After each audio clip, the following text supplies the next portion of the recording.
शनि राशि परिवर्तन करने वाले हैं 29 मार्च 2025 में, और आपकी राशि से थर्ड हाउस से निकलकर आपके फोर्थ हाउस में प्रवेश कर लेंगे पूरे 2.5 साल के लिए।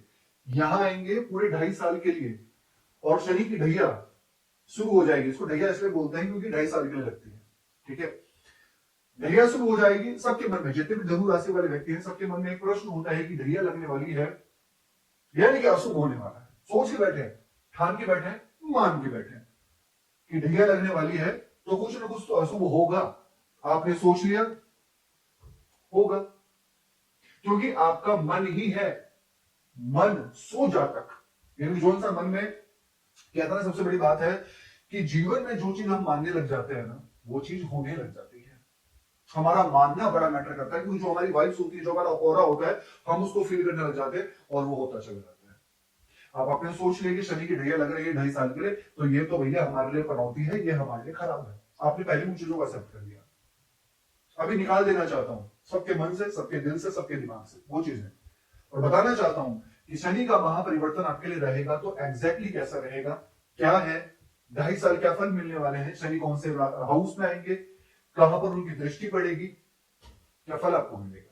चलिए फिर जानते हैं धनु राशि शनि का महापरिवर्तन 2.5 साल के लिए आपके लिए कैसा है। यह कार्यक्रम जन्म राशि चंद्र राशि पर आधारित है। अगर आप अपने जन्म कुंडली पे विश्लेषण करवाना चाहते हैं तो नंबर सिर्फ चैनल और वीडियो के डिस्क्रिप्शन में। चलिए अब जानते हैं शनि राशि परिवर्तन धनु राशि, ये आपकी राशि है धनु, 9वें नंबर की। आपके फोर्थ हाउस में शनि आ जाएंगे, थर्ड हाउस से निकलकर फोर्थ हाउस में आ जाएंगे। शनि की जो दृष्टि है वो आपके 6th हाउस पे पड़ेगी, आपके 10th हाउस पे पड़ेगी और आपके फर्स्ट हाउस पे पड़ेगी। शनि की 3 दृष्टियां होती है, 3, 7 और 10। ओके, अब शनि की ढैया भी शुरू हो जाएगी। दोस्तों सबसे पहले ना, शनि जो है वो कर्मा प्लैनेट है, शनि जो है वो कर्म के कारक प्लैनेट है। इनको नियुक्त किया है न्याय का देवता, ठीक है। अब इनमें 2 फैक्टर्स हैं, दोनों को समझना। सबसे पहला तो ये कि आपकी स्वयं की जन्म कुंडली में शनि कैसे है, खराब है, बहुत खराब है, अच्छे हैं, बहुत अच्छे हैं, या फिर एवरेज है, ठीक है। जैसे शनि आपकी कुंडली में होंगे 50% तो आपको वैसा फल मिलने वाला है। अगर शनि खराब होंगे तो शनि की ढैया में इतनी रिस्पॉन्सिबिलिटी लेकर आएंगे कि आप स्वयं परेशान हो जाएंगे कि क्या हो गया अचानक से, ठीक है। जिम्मेदारियां ज्यादा बढ़ जाएगी। दूसरा, फालतू के ट्रेवल्स होंगे, फालतू के चीजों को लेकर आप परेशान होंगे। कभी कभी आपको स्टमक से रिलेटेड इन्फेक्शन, एलर्जी, पारिवारिक तनाव देखने को मिलेंगे। उन व्यक्तियों को 50% जिनकी कुंडली में शनि खराब ही बैठे हैं। अब उन व्यक्तियों की बात करें कि जिनकी पर्सनल जन्म कुंडली में शनि अच्छे हैं और ठीक है, उनकी भी रिस्पॉन्सिबिलिटी बढ़ेगी, लेकिन रिस्पॉन्सिबिलिटी के साथ साथ उनका कद और पद दोनों बढ़ेगा, ठीक है। प्रतिष्ठा भी बढ़ेगी और फाइनेंशियल भी बढ़ेगा, लेकिन रिस्पॉन्सिबिलिटी भी बढ़ेगी। ट्रैवल वो भी करेंगे, यात्राएं उनकी भी होंगी, लेकिन उन यात्राओं से उनको खुशी मिलेगी और उनके साथ उनको बेनिफिट भी प्राप्त होगा, ठीक है। इसके साथ में पारिवारिक तनाव उनके भी होंगे, लेकिन वो सॉल्व हो जाएंगे, वो अपनी वाणी पे कंट्रोल करने का प्रयास करेंगे, ठीक है। और 50% आपका गोचर, ये जो ट्रांजिट है, ये क्या आपको फल देगा दोस्तों। शनि 4th हाउस में आएंगे तो सभी धनु राशि वाले कहीं ना कहीं इस चीज का प्रयास तो जरूर करेंगे कि हमें कुछ चीजें लेनी चाहिए अपने परिवार के लिए, चाहे फिर वो प्रॉपर्टी हो, चाहे फिर वो अपने परिवार को लेकर जो बहुत यूज करने वाली चीजें, जैसे कोई मशीन हो गया, कोई इलेक्ट्रॉनिक आइटम्स हो गए, या कुछ वैसी चीजें हो गई जिसकी आपको नीड्स थी काफी टाइम से आप उन चीजों को लेने का प्रयास कर रहे थे, लेकिन ये शनि के परिवर्तन से आप जरूर लेंगे। ऐसा क्यों मैं आपको कह रहा हूं, क्योंकि शनि कुटुंबेश होके यहाँ के स्वामी हैं, सेकंड लॉर्ड होके 4th हाउस में चले जा चुके हैं और तीसरे घर के भी स्वामी हैं। आप समझ रहे हैं, सेकंड का कनेक्शन 4th हाउस से बन रहा है कि परिवार को ऐसी चीज आएगी जिसका सबको आनंद होगा, ये पॉजिटिव है। अब कहीं ना कहीं आपकी माता के बारे में विचार करूं, शनि की दृष्टि 1st हाउस पर चंद्रमा में पड़ेगी। आपकी जो मदर है वो बिना वजह की चीजों को लेकर स्ट्रेस लेंगी, चिंता करेंगी आपको लेकर, परिवार को लेकर, और उसमें देखा जाए तो 70% विदाउट एनी रीजन होगा, कोई रीजन नहीं होगा उसका, लेकिन वो ऐसे ही चिंता करेंगे क्योंकि प्लैनेट्स है। शनि चंद्रमा को देखेंगे तो स्ट्रेस उनका भी बढ़ेगा और थोड़ा सा ओवर थिंकिंग आपकी भी बढ़ेगी। तो आपको अपनी ओवर थिंकिंग पे कंट्रोल करना होगा, ठीक है। यहाँ पे ध्यान रखना, क्योंकि चंद्रमा पे जब भी शनि देखते हैं गोचर में, चंद्रमा हमारा मन है, हमारी कल्पना है, हमारी सोच शक्ति है।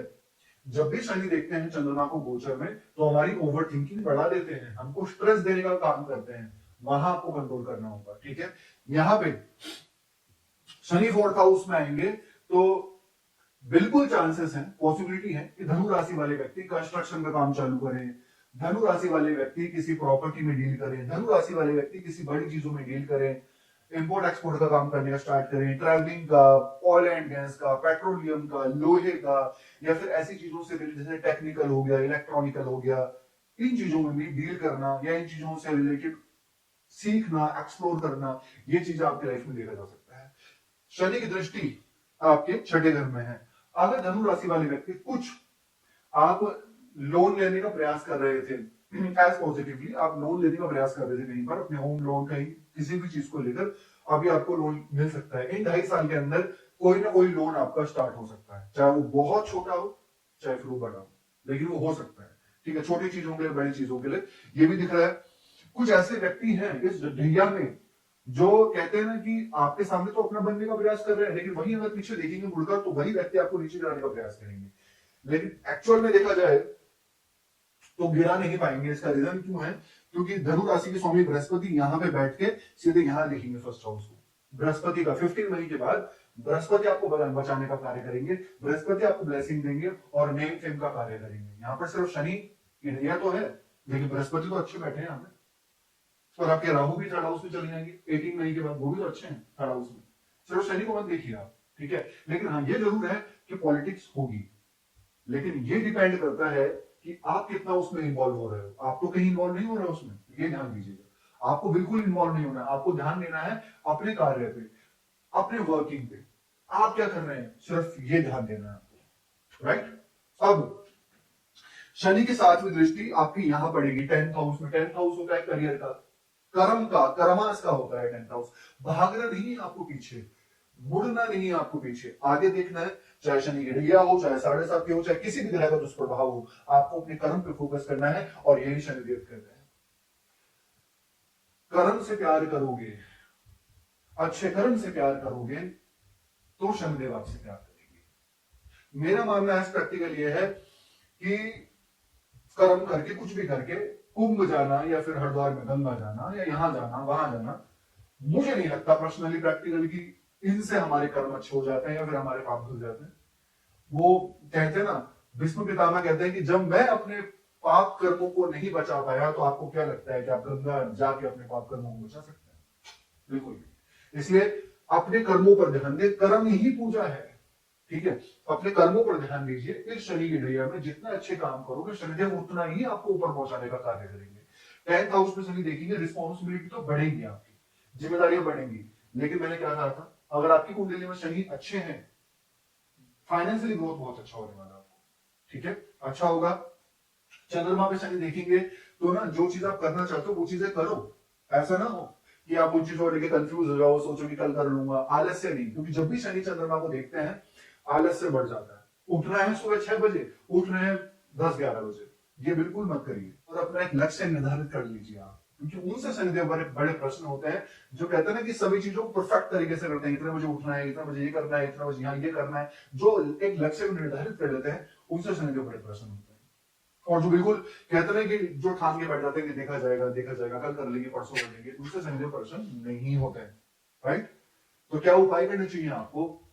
बेस्ट उपाय शनि के ढैया में, सबसे पहले तो आपको डेली ना शनिदेव का बीज मंत्र करना चाहिए। ओम प्राम प्रीम प्रोम सह शनिश्चराय नमः 108 बार। डेली हनुमान चालीसा का पाठ फॉलो करें। डेली सूर्य को, उगते हुए सूर्य को जल चढ़ाइए, बहुत अच्छा रहेगा आपके लिए। कैसे लगे आपको? लाइक कीजिएगा, शेयर कीजिएगा, बने रहिए हमारे साथ। धन्यवाद।